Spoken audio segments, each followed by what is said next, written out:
Well, thank you very much, Mr Deputy Speaker. I rise to, of course, speak for Paul Christopher Neville, the former member for Hinkler, born on the 28th of March 1940, passed away on the 1st of January 2019, aged 78 years. And I'm sure those who speak after me, Mr Deputy Speaker, will talk about Paul's achievements and the great things he's done in this part of the parliament. But I really want to try and convey some of his character.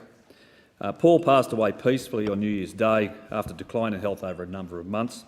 But he was a man of faith, and he was at peace with his fate, and certainly faced that fate with tranquility and grace. So, beloved husband of Margaret, father-in-law of Gay, Gavin, Sally and Earl Griffin, Paul and Caitlin, Peter and Joelle, and of course the loving and adored grandfather of Amy, Michaelia, Georgia, Angus, Hugh and Ava, loved brother-in-law of Gillian and John Nyoff, and Michael and Elisa. In the week leading up to Paul's funeral service, Mr Deputy Speaker, I received a call, and this voice called out, "Oh, Keith, Paul Neville here." And I think the bounds of silence from my end of the phone said very, very clearly that he should have said Paul Jr. Can I say in Paul Jr., Mr Neville lives on. It's the same voice and the same mannerisms. Paul and Peter, the youngest twins, I actually went to school with at Kepnock High School. They were a couple of years younger than me, and I competed with Peter in surf lifesaving.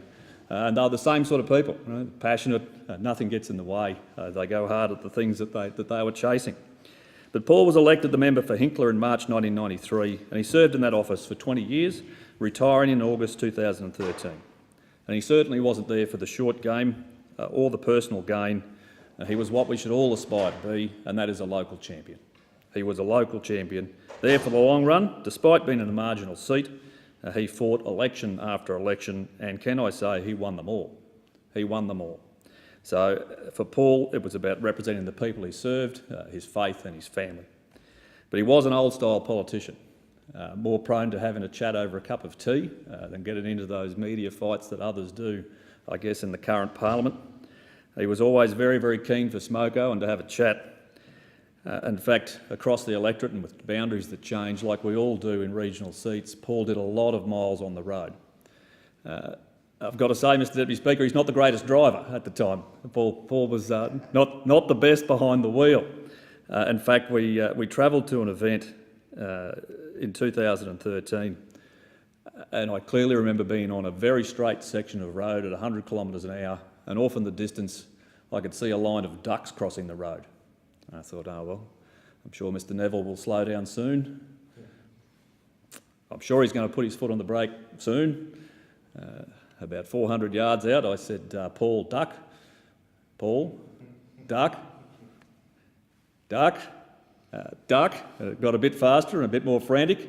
And in a cloud of smoke and screeching tyres, and I'm still not sure how the airbags didn't go off, we stopped to let the ducks pass. And Paul looked over at me and he said, "Oh, duck," he said, "I thought you said," and I'll let Hansard take its own conclusion, Mr Deputy Speaker. But he was that sort of character. He was that sort of character. In fact, at his valedictory dinner in Bundaberg, we had about 130 or 140 people attend, and Mr Neville spoke for 77 minutes and had to be removed from the podium.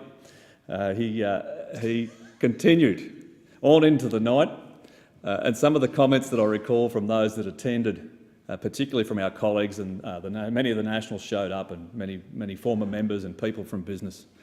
And I very clearly recall an experienced senator that had been around for a long time, who on the way out at about 12:15, after a 77-minute speech, and yours truly having to do the wrap-up, said to me, "Well," he said, "son, in this game you go to a lot of these events," and he said, "most of them you just don't remember. But I'll never forget the day I came to Bundaberg and Paul Neville spoke for 77 minutes.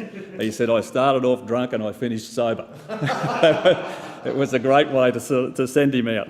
But Paul was just one of those characters, and there's just been such strong reflections locally from constituents, from those on the opposite side of politics, which I think is very important. And the celebration of Paul's life at the Holy Rosary Catholic Church in Bundaberg, I think, was a fitting and dignified service attended by so many of his current and former colleagues. In fact, on my count, there were almost 50 dignitaries at the event, including former Prime Minister John Howard. And can I place my thanks to the Honourable John Howard for making the effort to attend. I think it was a great reflection on his friendship with Paul, and certainly for his family. And I think Margaret, on her behalf, appreciated the fact that everyone made that effort. Everyone made that effort. In fact, Mr Howard spent his time handing out cups of tea and biscuits. I mean, that's just the kind of people they were. And including, of course, Warren Truss, the former long-term member of Wide Bay and the Deputy Prime Minister, I know, a very close friend of both Paul and Margaret Neville, who has been incredibly saddened, I know, on his passing. So it's always been an interesting time when you're dealing with one Paul Neville. He was always good for a joke and a laugh. He was always keen to put forward his point of view. And as I said, the service was incredibly dignified, attended by people from across the spectrum of politics, including the former Labor member, Brian Cortis. And I've got to say that we all get on reasonably well now, even though we were on opposite sides of politics. I actually rang Brian on the day that Paul had passed away just to confirm he was still there, because we have lost the other former member for Hinkler in Brian Conquest just 12 months or so ago. So there are two of us at the moment, and certainly it's a great loss for Margaret, for the family, for our local constituencies, for Paul's church and all of the community organisations which he was involved with. Mr Deputy Speaker, in closing, I just want to say a couple of brief comments about Paul Neville himself.